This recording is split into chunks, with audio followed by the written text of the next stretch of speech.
Hey everyone, Joe here at the top of episode 0 of our Impossible Landscapes playthrough. This is just us making the characters before we actually get into the play, so if you're not into that, please feel free to skip ahead. I know some people don't like episode 0s and whatnot. I want to skip straight to the action, so that's next episode. Bear with us on the audio quality. This is way before we got a better setup, and we were still brand new to this. We didn't really know what we were doing, but I promise the audio quality gets better as we go along. The story, super strong though. Stay with us on that. Anyway, let's get into session 0. Well, guys, it's been a minute. It's been a minute since we last played. When did we last even get together? Was that over a year ago? No, probably not. Surely not. No. Like- Yeah, It was last week, Joe. Jeez. Jesus. Oh, but sorry, I suffered a traumatic brain injury in the meantime. I lost. Have a you lot. been writing with your left hand again? So we are here, back in the wide, wide world of Delta Green. Are you guys excited? Yes. Apprehensive, maybe? Okay, fair enough. The music is concerning, but ominous. Rominous, I feel ominous. which that is describes relaxing and everything. ominous. Yes. I feel randy and ominous. It's still Rominous though. Mm-hmm. Subgenre. See, of that's rom. the problem. The distinction is important. So, so you guys have had some character ideas, right? And so let's start first with kind of like where we're coming from. Like I said, this is being streamed, recorded, so maybe one day it becomes a thing. So I am Joe. I am going to be the handler of this operation. We are running, gentlemen, none other than Delta Green Impossible Landscapes. Ooh. Nice. Woo! And I don't know if you can see it on there. I do like Real that art. close. You look real Yeah. close. See, there's something in the background there. A little teaser Wait. of things to come. Oh, is that like Oh, a back no. Hold on, let me go to the Back Discord and see that. I think you can actually see it on the Roll20. If you Yeah. look at the Yeah, Roll20 that's what I'm screen. looking at. It looked like a locust or insectoid life. something. Yeah. Yeah. So my Hmm. first question to you guys actually. So we ran the control group scenario, or this control group campaign, I guess you'd call it technically. So we ran that to get everyone, and we ended up in Wormwood Arena, where you guys' characters investigated the Harmonious Bliss cults, got to the bottom of that. Only committed a little bit of mass murder. Just dipped our And- toes in. Small. Dipped your toes and a amount. little bit of mass murder, but oddly enough, still did the mission. Completed the mission, I would say, satisfactory. But throughout all that, you guys we're now going into a new adventure, and this thing's a doozy. Each one of these, I would say that each one of these 4 operations is going to be longer than Wormwood Arena was. I'm gonna go so far as to say even maybe significantly longer. So we're in this for the long haul, gents. It's gonna be. I'm really looking forward to it. My first question to you guys is, what do you guys know about the King in Yellow, if anything?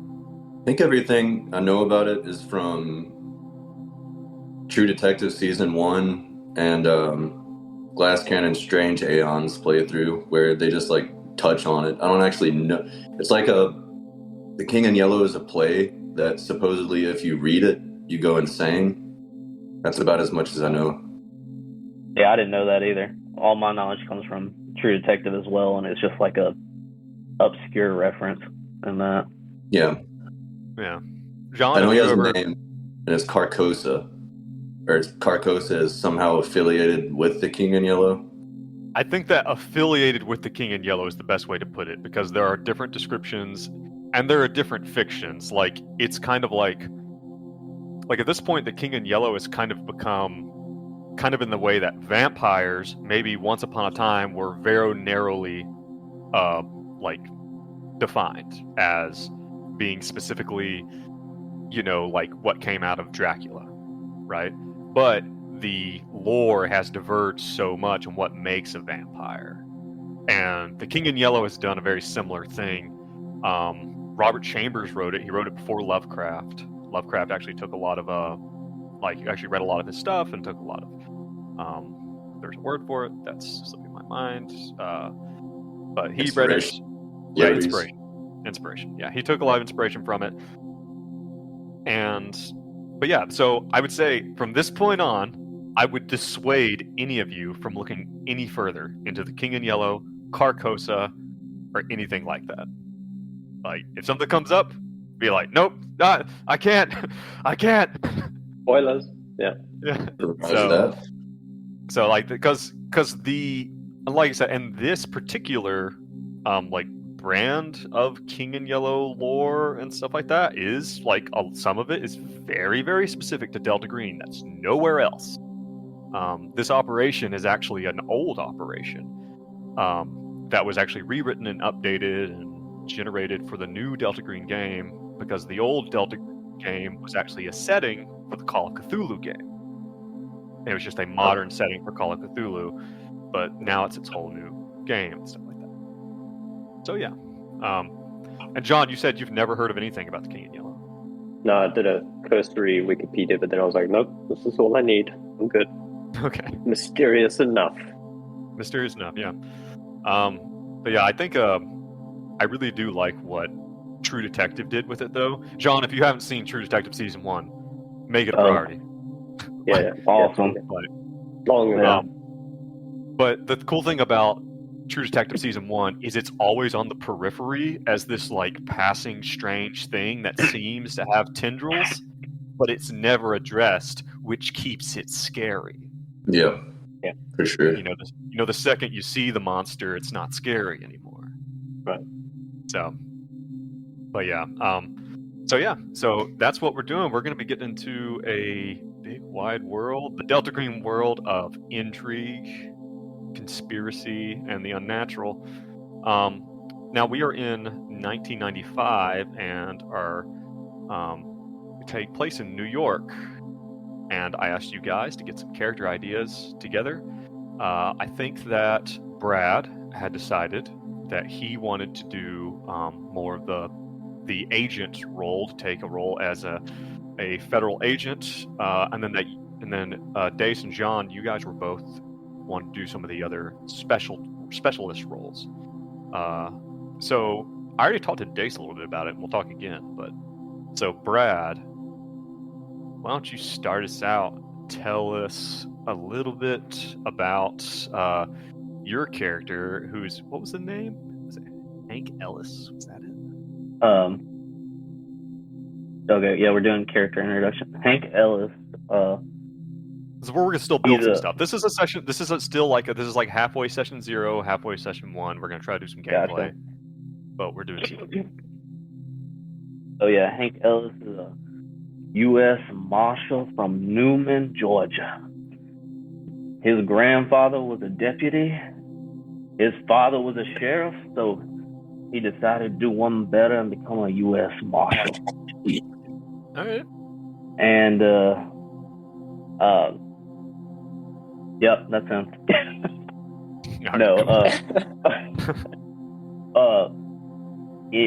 I guess the whole background is like,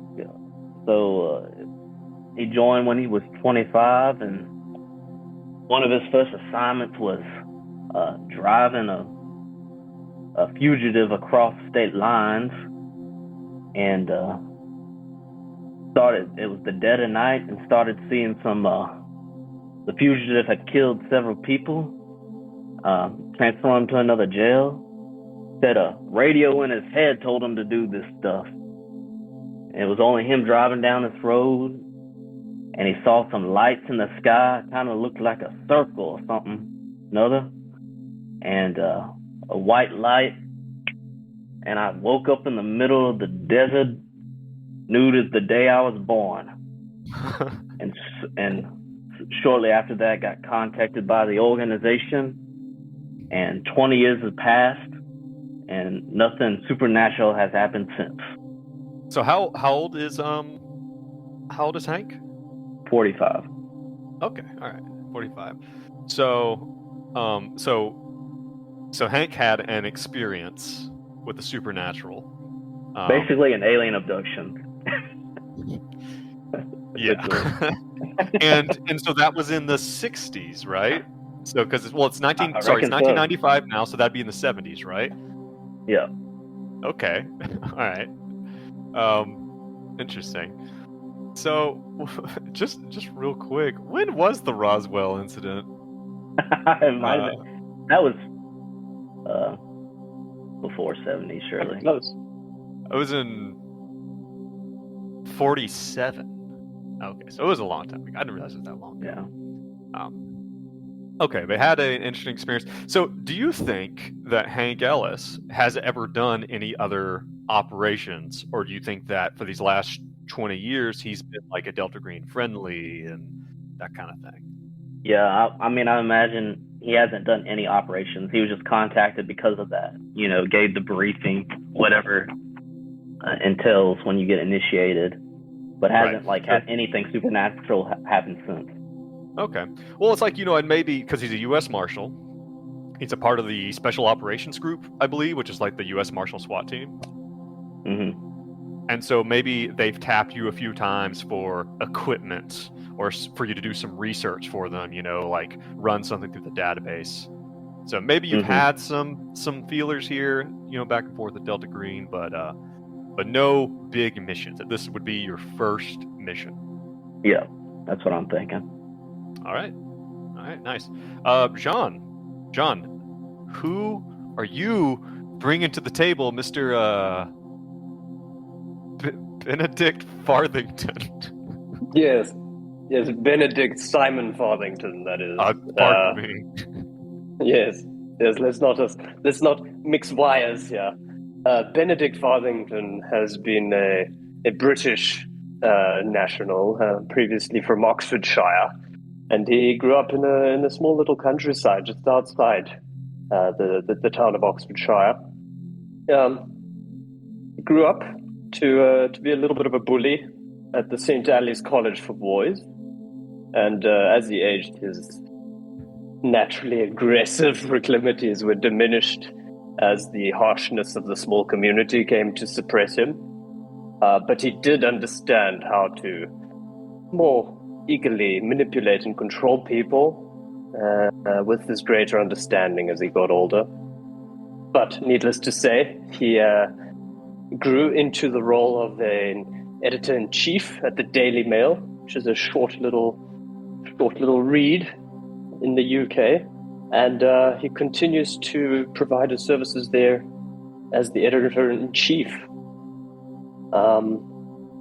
He was approached by Delta Green when one errand day he sat outside on a rainy UK day and was approached by a man who gave him a pamphlet, and it was a yellow crippled piece of paper, and before he even had a chance to read it, it was snatched from his hands by a man with glasses, and he was whisked away and inducted into the Delta Green as a friendly. Huh. Okay. What kind of... And that's all he knows. Even he doesn't know what was on the paper. Well, what kind of work have you been doing with Delta Green as a friendly? What kind of support? Because it sounds like you were like a... So when you say you were a writer for the Daily Mail, is that right? Yeah, editor-in-chief. Editor-in-chief. Okay, so that's not nothing. So yeah, that's something. But yes, the Daily Mail is a bit of a... It's not where the ground truth of news comes from. It's more the fringe stories that we deal with. And Delta Green has so far just asked to be kept abreast of what those stories look like. Okay. So what skill set does I think it's pretty obvious what kind of skill set that someone who might be a U.S. Marshal might bring to the game. What does Benedict bring to the game? What does he bring? What skill set does he bring to Delta Green that they've utilized thus far? Mm-hmm. Well, I think he knows how to manipulate perspective en masse, and I think he understands how to control, manipulate people in general. And that's why he's become a valuable asset, because he can be a bit of a spearhead for the community. Yeah, in the Delta questionable Green communities. definitely appreciates someone who knows how to Oh, they do. spin a story. That's for sure. So, I mean, that's awesome. Like, that's a perfect fit, I'd say. So what about Dace? What are you bringing this game? Who else is joining us today? Hi, my name is Benji Potts. I'm a Oh, God. musical historian. Specifically, I study the blues with an emphasis in boogie woogie. I got my bachelor's degree at the University of Mississippi, and now I study at Juilliard. And my mama says I have a heart of gold. Pleased to meet you. All right. So, Benjamin, I guess. Yeah, Benji, yes.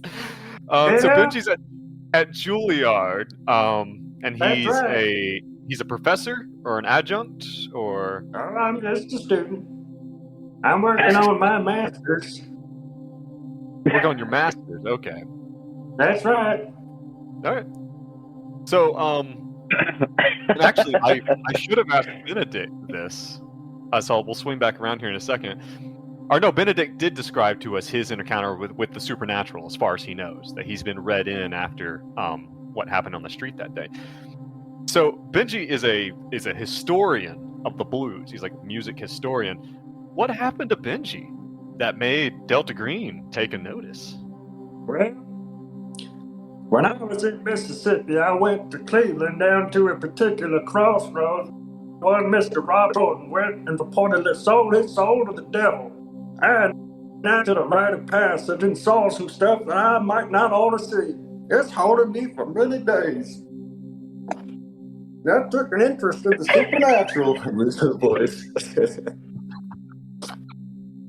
Now I'm Maybe writing my dissertation on the unearthly and the ethereal, and its crossover with the blues.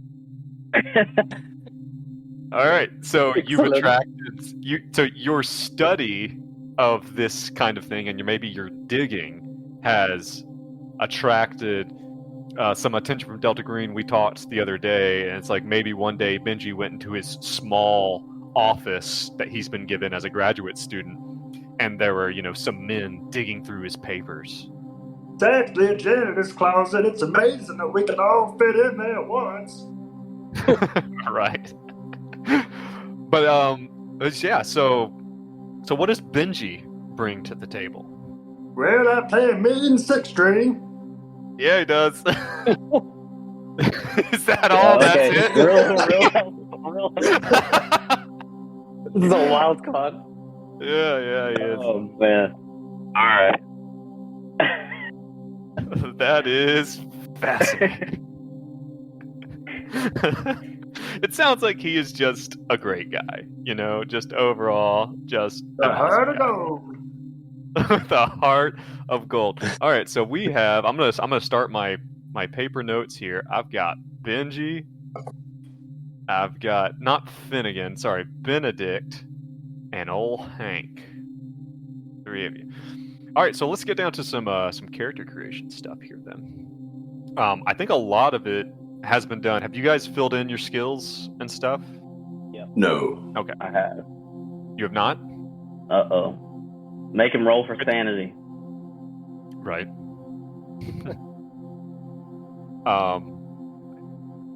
Yeah. So do you have the player's handbook there with you?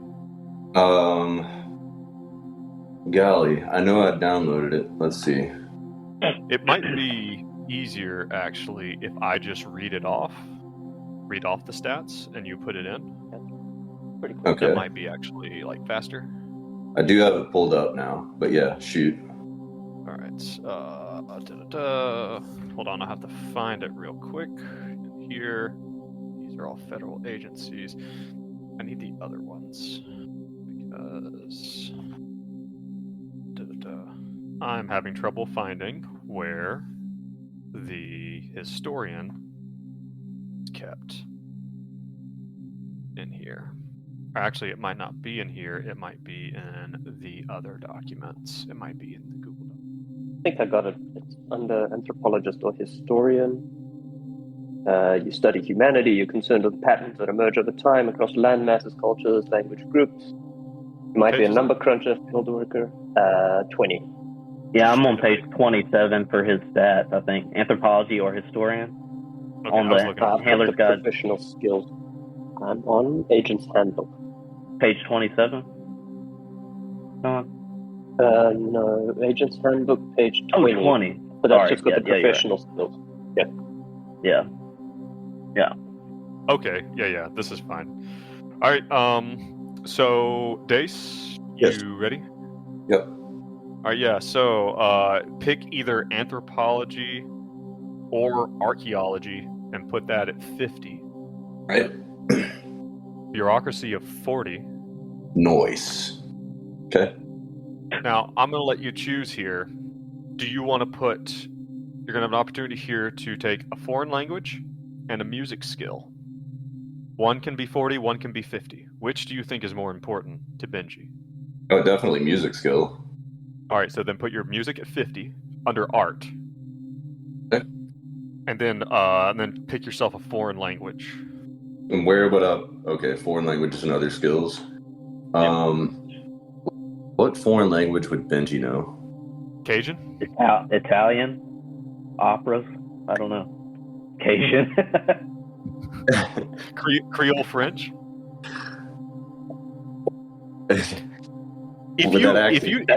If you just straight up don't think that fits Benji, if you just think that's not a thing, then take those 40 points and take that 40 and put it somewhere you think that is applicable to Benji once we're done. Okay, I'll just keep that in mind. Okay. Put it in music again. Oh, it's 90% music. 100% music, yeah. History, 60. Makes sense. All right. Occult, 40. Also makes sense.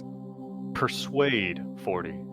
Okay. All right. Now, you can pick 2 of these and add them. You can take, you already have anthropology. You can take archaeology at 40, human int at 50, navigate at 50, ride at 50, search 60, survival 50. Pick 2 of those. Okay, I'm going to do human at, what was it, 50? Yep. And what were the ones after human? Human, navigate, ride, search, survival. What is ride? It's exactly what it sounds like. Like Ride or a die. horse? Piggies. Just a horse? Not just horses, but like to ride things. Not like the bus. Like, I'm a really effective... I always find a good seat that's not next to someone weird. Yes, commuter. Oh, Five-star commuter. I had it in his backstory that he's an Eagle Scout, so it would definitely be survival. Okay. And that was what in survival? 50. Okay. And if you don't want a foreign language, you can put a 40 in something. Is it cheap to say that he was in the battle thing that was like, Well, back in high school, I was in the raffle club, and every week we'd have a different raffle. Everybody would throw their name in, and one week I won a gun, and I learned how to shoot it pretty good. I mean, you're a historian. I think a 40% in firearms is what you're trying to say. yeah. You want to jack up your firearms. You know, like, I think that 40 might be a bit high. Your firearm starts at 10, I think. Or is it start at 20? I don't remember. I'm at 50 in firearms. But you're a federal agent. Yeah. I know, well, I'm just giving that for reference. Yeah, why don't you take I don't know. I don't think I'm gonna do firearms. I think I'd rather play it truer to the character. Let me just what if he puts it in unnatural? What is unnatural? No. Okay. That's not how unnatural works. Well, he seems quite Navigate. unnatural. So, what about something like search? Like search is very applicable to a historian who's like learning how to do things like that.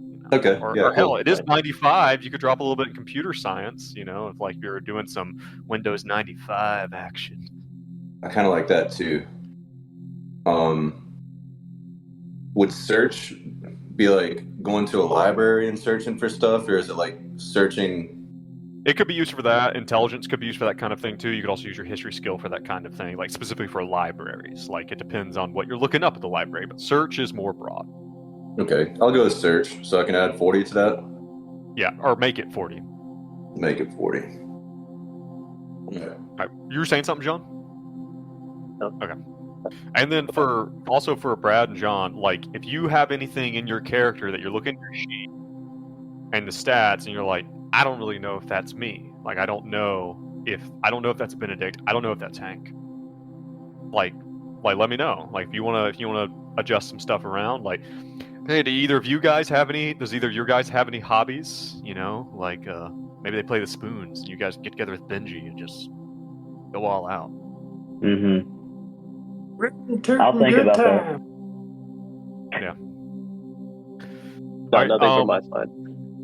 He's got military science, and he did have a hobby of studying ancient British firearms, or last century firearms.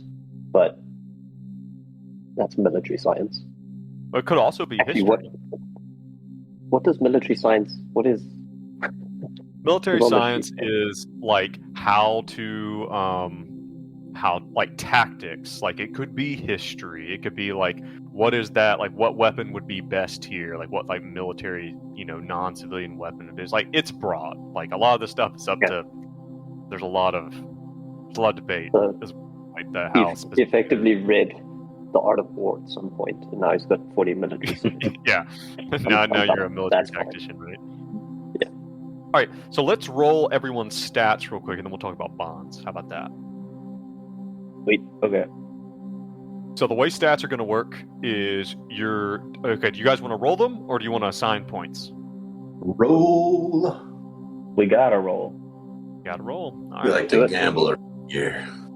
All right. So remember, Brad, which slash is a slash in roll 20?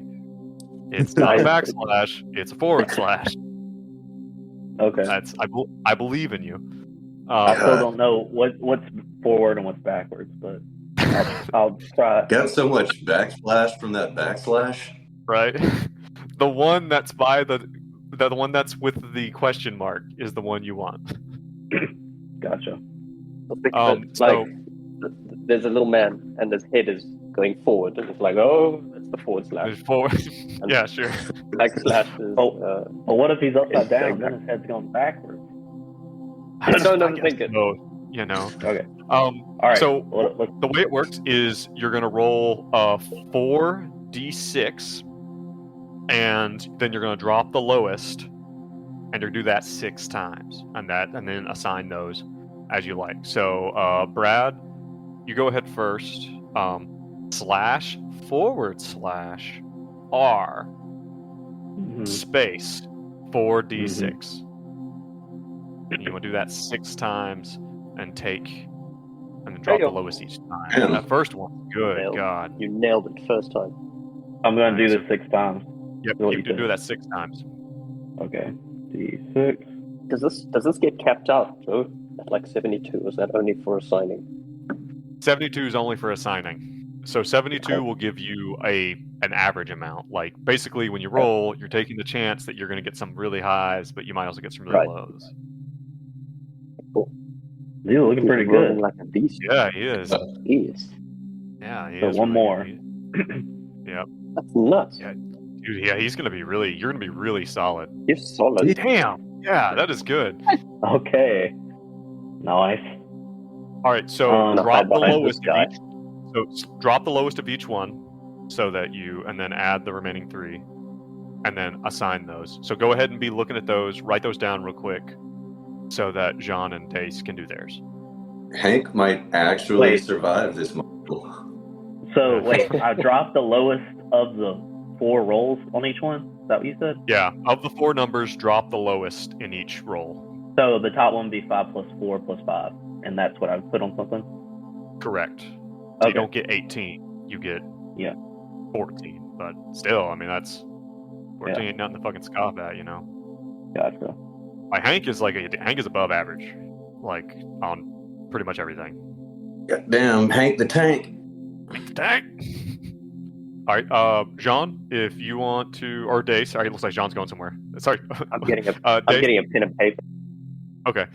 Dace, Right. if you want to go ahead and do /R 46, do that 6 times. You got it, good buddy. Damn. Not bad. Not bad at all. Yeah, same thing. You've got some that are a little lower, but you've also got some that are spectacularly high. Higher than, yeah. I'm not disappointed. Yeah, that's pretty good. Yeah, so write those down. Track the lowest one. Yep, and take the lowest one off each one, and then Jean can roll his when you're done. Word. That's so weird, this system. It just occurred to me that you actually, like, ideally you would roll a 1. So when you deduct the lowest one, you hit for the least. Like, you don't want all 4 to be high. Mm-hmm. Yep. I guess so. So. Oh, you got him. Yeah, like that last good roll there, was Dace? not as good. Is Dace? Dace, are you done? Yeah, I'm done. You're done. Cool. All right, Jean, go ahead. If you're not already doing it, I think you already are. Yep.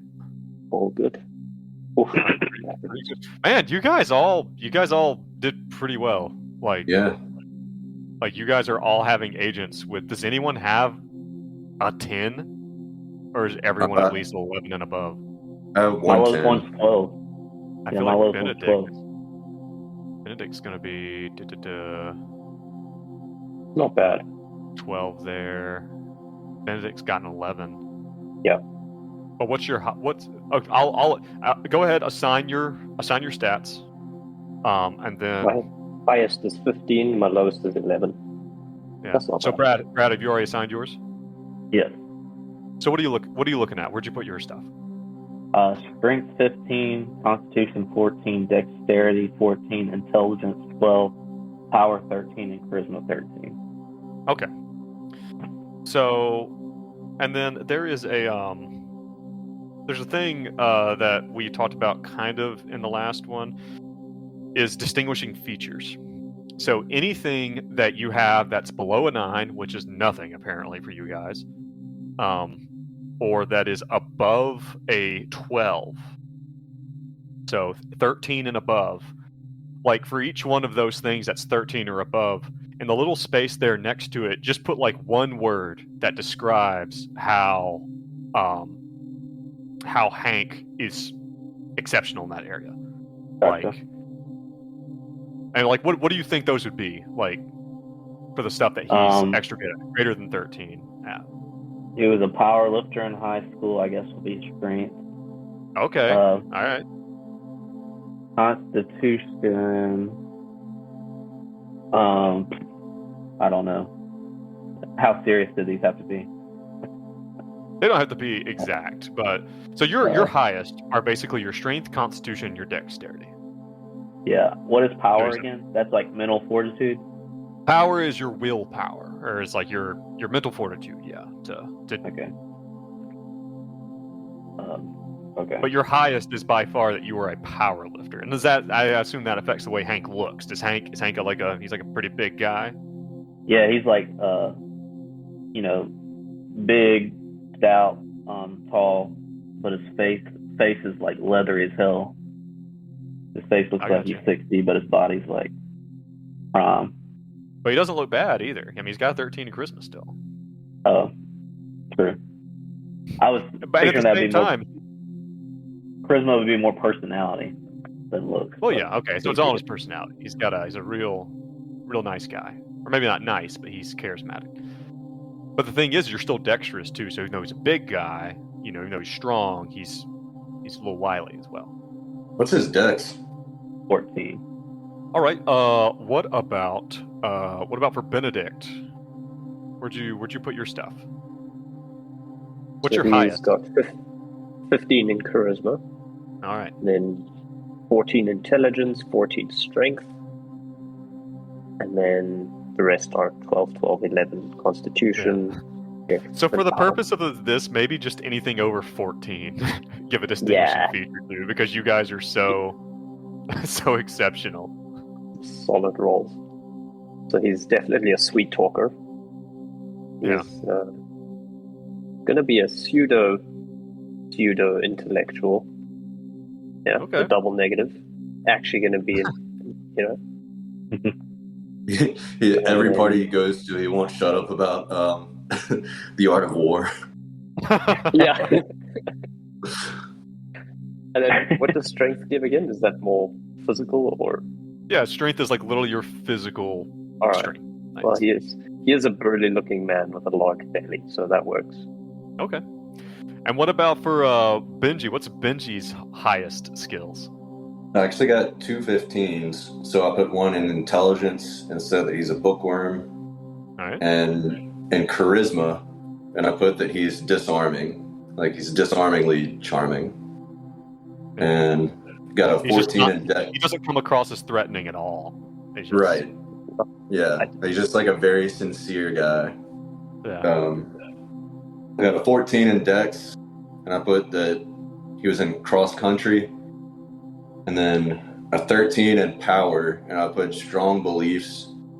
I think he's definitely a mama's boy, and like she instilled a lot of values in him. So anytime his world is challenged by like insanity, he'll like rely on his mother in that way. Okay, so he's got a really good foundation in his beliefs. Yeah. Reminds me of Water Boy. Well, fellas, Mama's wrong again. He's like a mix between Waterboy and, if y'all watch 30 Rock, Kenneth from 30 Rock. Oh God, yeah, that's so great. Yeah. Nice. So that's definitely got to be one of his bonds, his mama. Well, she's dead, so that can't actually be his bonds. Okay. And on that point, let's go back to Brad. And let's talk about Hank's bonds. So, how many bonds does Hank have? 2. All right. Oh, by the way, Dace, you have 4 bonds, according to the book. Okay, cool. Because I thought of another one. Cool. So that's good. All right. So Hank, tell us about these 2 bonds that Hank has. The first one is the relationship with his 5 sons from 5 different wives: John, Jonathan, Joshua, James, and Junior. Fucking hell. And the second bond is a Waffle House waitress, Sandy. He has a crush on her. Dude. Wait. What is that? What is that relevant? Just hold on. All right, so you've got 2 bonds, and your bond score with those people is your charisma score. That's where it's going to start. Okay. That goes for all of you guys. So what do you everyone I did, Dace? It's not important at this time. My bad. If I took it, something you wanted. All right. So, and then now tell us about Benedict's. Tell us about Benedict's bonds. What keeps Benedict grounded? Benedict has a little plaything at work called Jeremy, this PA at the Daily Mail. It's a bit of an abusive relationship, but he likes to think it's all in good jest. It's all fun and games. How does Jeremy feel about it? Oh, it doesn't matter. He's also got Judy, his elderly neighbor. He's got Margie, his magpie. And then Barlow, his older brother. Older, but definitely not wiser brother. Okay. Kind of outshone the older brother there in life. Yeah. What's the deal with this next door neighbor? Judy likes to make him a cup of tea every now and then, and Judy's kind of always been there, understands that it's all fun and games, a little bit of emotional badgering of the underlings, you know? He goes wink wink, nudge nudge with Judy. Okay, so it sounds so. Is she like and this is in is Judy in New York? Because that's where you're living, now, right? Yeah, Or is she right. back? I think she's back home in Oxfordshire. Maybe she's just like she's your old neighbor. You call her every now and then, check in on her. Yeah. Okay. All right, and now tell us about Finnegan's bonds. Benji. Benji. Sorry, not Finnegan. Finnegan, he's That not here. psychopath never coming He's back. not here. Finnegan, wow. He's not here. He can't hurt you. Bad time. I don't know. I feel like Benedict might have some Finnegan vibes. I'm catching a little sociopathy walking off of him. But okay. Are we both Benji's in love with the same waiter or some shit? Well, okay. So my first bond was gonna be a waitress at a diner named Letitia. But when you said, what was it, Sandy? Yeah. I immediately thought how hilarious it would be if we shared the same bond. Yes, I like it. That's exactly where my head was. I think that's a poor overall choice. Just saying. Think about the hilarity. Like, if neither of us know that we both know Sandy, and like we both call her and just dump all this horrible shit on her. Like, maybe Benji has a crush on Sandra. She's like giving us two different names. Why do you think that's a bad idea, Joe? That's just because I'm thinking of Sandy/Sandra as a real person, and I'm just imagining how awful that would be to have that's two why it's people funny in your life. If you guys wanted the same woman, but it definitely needs to be that you guys have not met each other beforehand. And so, like, if you're going to the same diner, talking to the same woman, it doesn't really make, like, it's possible, certainly. Well, we are both. Or hell, boys. maybe Sandy's picking up hours at the Waffle House on 13th and the one down on 6th Ave. Okay. I'll think of a different bond, and if I have one that I like better than that, I'll swap it out. But for now, you don't have to think of a different one. If you think, like, if you guys want to do that and you guys want to role play it out, because I trust you guys as role players to make it work. We'll just see how it goes. I'm just saying. I've been talking to this girl Sandy. Who knows if it's the same girl or not? I mean, our characters wouldn't know. We'll just see how it develops. So, what about the rest of Benji's bonds then? Okay, then there's Skylar, who was they were frat brothers at the University of Mississippi when he was going to undergrad, and Skylar's like everything that Benji is not. He's like super handsome and popular and everything, and he sort of took him under his wing, and now Skylar is like a big business mogul in New York, and they sometimes still get together and have drinks at a bar. What was the third one we came up with? I forgot the third one. One of your professors, wasn't it? Yes. An as yet unnamed professor with no background. I'll come up with that. But then for my fourth bond, I chose T-Model Ford, who is an actual blues man from Mississippi. I think he was born in Forest, Mississippi. He doesn't actually remember his birthday, so he didn't know how old he is. But in 1995, he would have been around 72. And I think Benji linked up with him, and T-Model taught him how to play blues guitar. Okay. Damn. T-Model is just like and in real life, he's dead now, but he was an outrageous character. Like, his music is awesome and hilarious. Yeah, like, check out his song. Check out his song "Chicken Head Man." Chicken Head. I was about to say, I thought it was him. Yeah. Excellent song. Yeah. And then I just have to come up with a name for the professor, and those are my bonds. And the professor, this is like the person you're currently like working underneath, or like how? Yeah, it'd be like his mentor, his advisor for his dissertation. Okay, gotcha. All right, cool. So we've got our bonds then. So the next kind of step in the character creation is, I kind of want to know if you guys want to. It doesn't sound like a lot of you guys have been involved in a lot of Delta Green operations, but I'm thinking of specifically Hank as a U.S. Marshal. There are other things that can happen. There are things that can happen to people that can affect who they are and how they operate in the world. Specifically, things like being a damaged veteran. Not necessarily of Delta Green operations, the kind of things that give you a little bit, just like a little touch of hardness to the things that affect people's sanity in the world of Delta Green, which are violence and helplessness. You can also you could also claim that, that experience, the supernatural experience you had kind of hardened you, or don't be afraid to say, hey, maybe I have done a few Delta Green missions, and so I'm a little bit of a Delta Green vet at this point.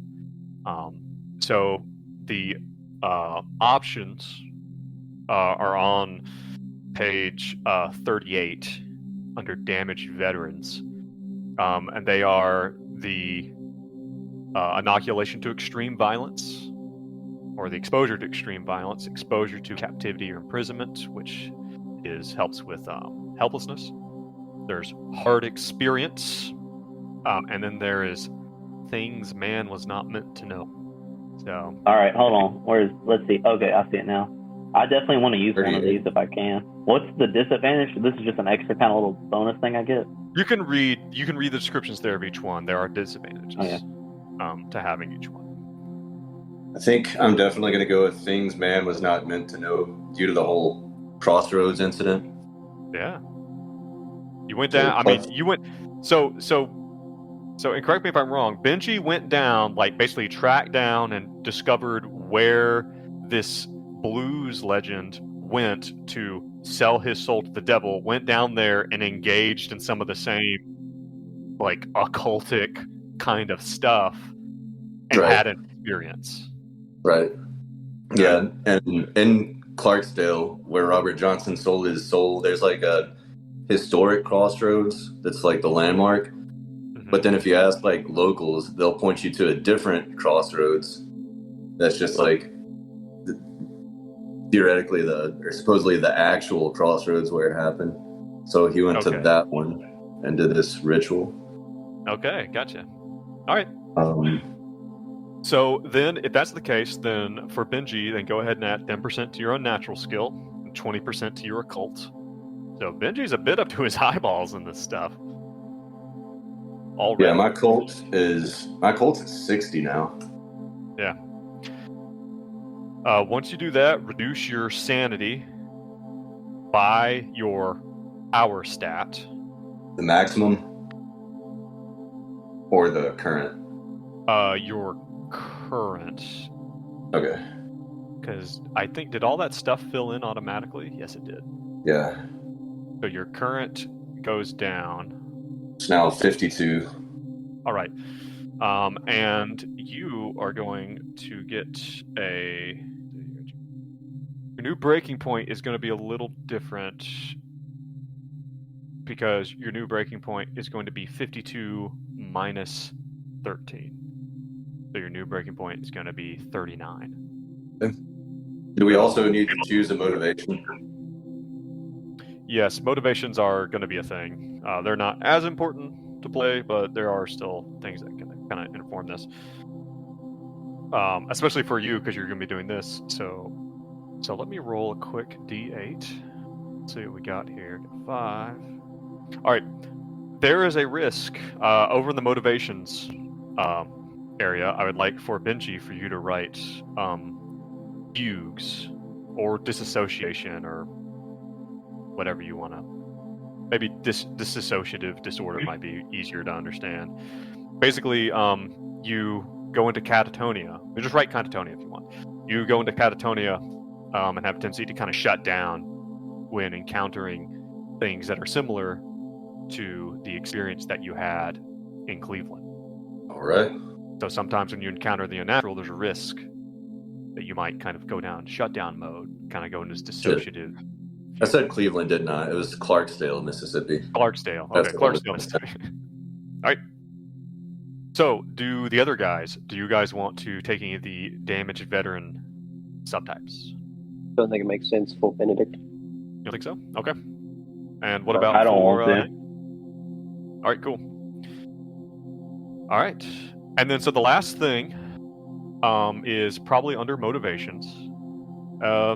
Motivations are basically... We decided when we were playing before that we were going to use a similar system to things like D&D and stuff, of like an advantage system.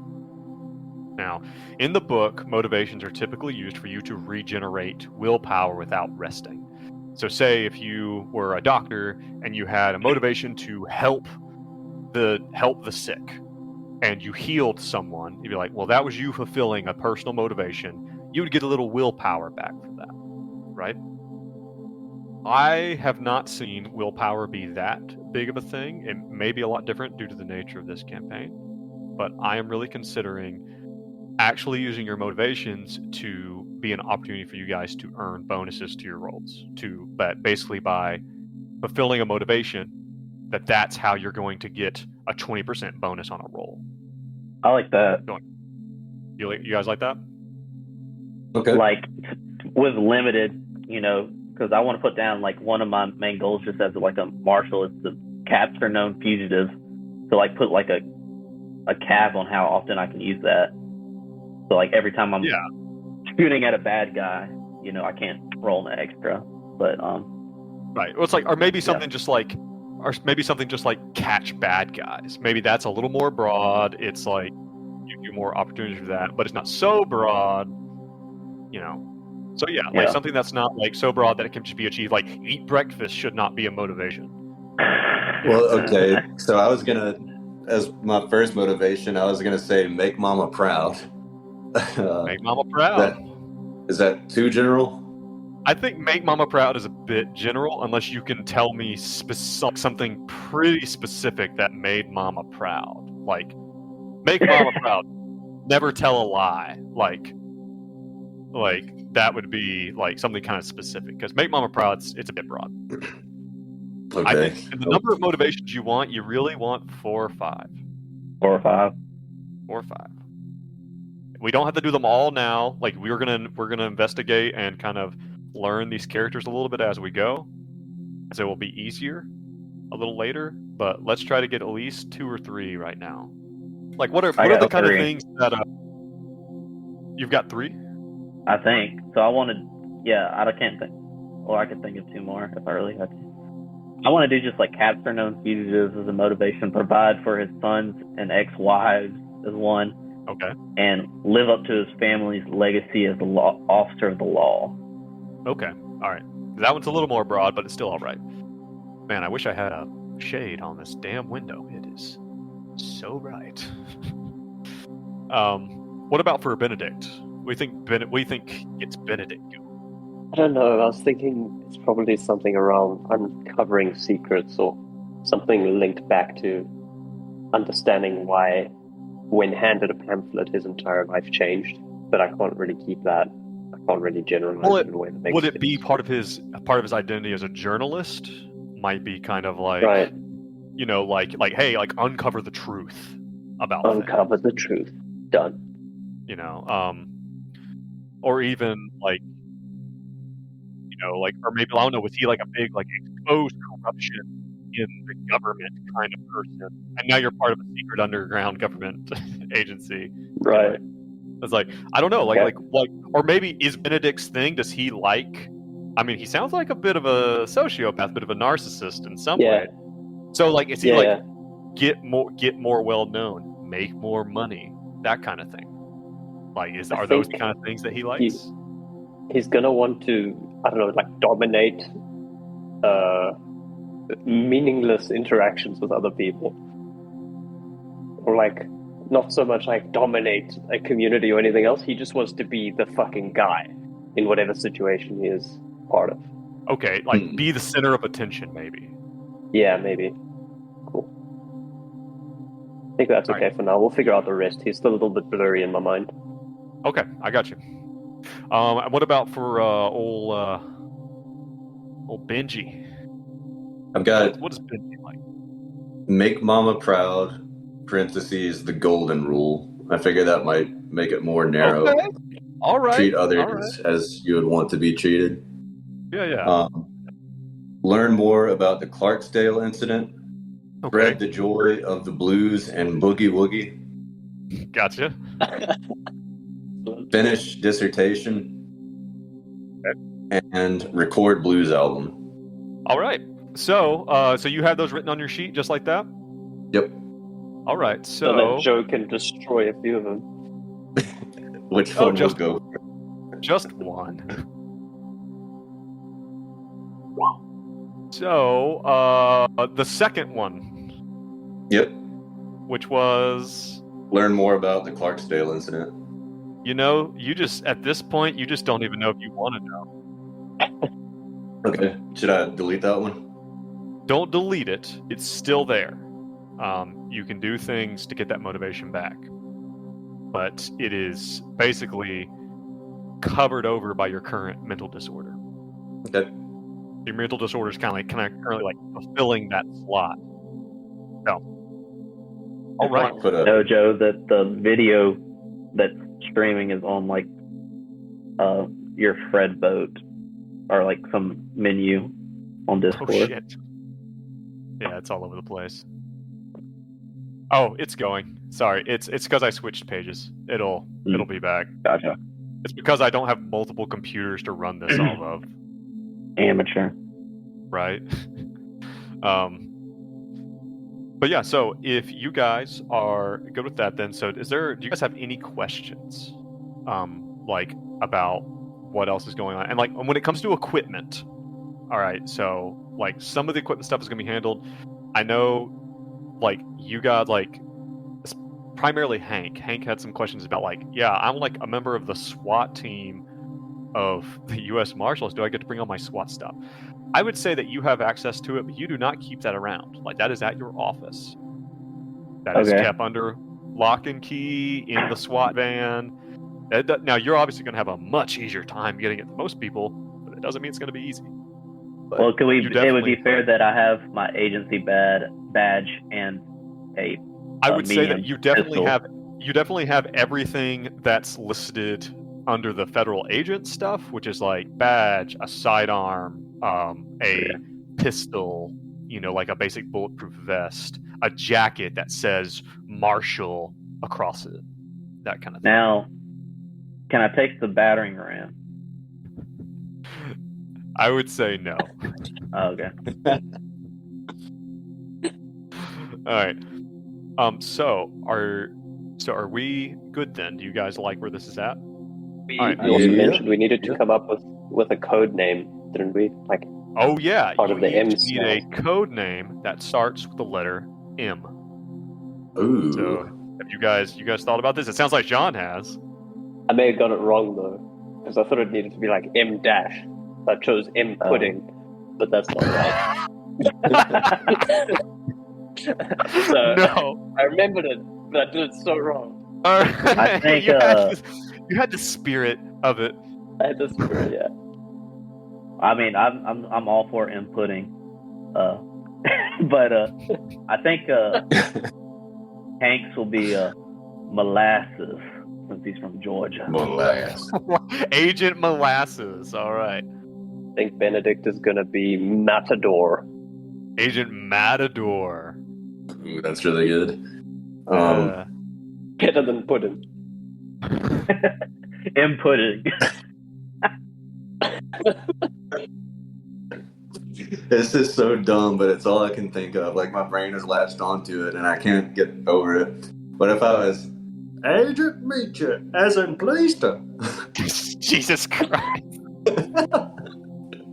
Meet you. Done. Is it spelled like Agent is it spelled like it's from a different language? Like it has some apostrophes and like some funny Like symbols in it? MEET CHA. Mecha. Micha. Agent Micha. All right. It's fine. I don't fucking care. These are your agency names. So all that being said, so you guys, do you guys want those names? Yeah. Is that what you want? Yes. I'm attached to it now. Not what I want. It's all I can think of. Okay. It's not the code name we want, but it's the code name we deserve. Okay. All right. So that being said, let's take a quick break. We'll just like hit some Roll20 stuff real quick because there's gonna be something that we're gonna be doing, and then we can get into it. You guys down? Ooh. Yeah. Hell yeah. And that would have been a great place for an outro, but here's Future Joe closing things out. Thank you for joining us here at the start of our Delta Green Impossible Landscapes journey with our cast of Chucklefucks, and I promise you, I promise, this is going to be a wild ride. Keep in mind, we post stuff regularly over on Reddit and Twitter. Those links are attached to the episode notes below. We have a Patreon too. If you like what you listen to, consider going over there. But we would love for you to swing by, especially on Reddit, and introduce yourself to the community. Let us know what you think about the podcasts and whatnot. We love hearing from you guys. But listen, thank you so much for joining us, and we will catch you next time. Bye.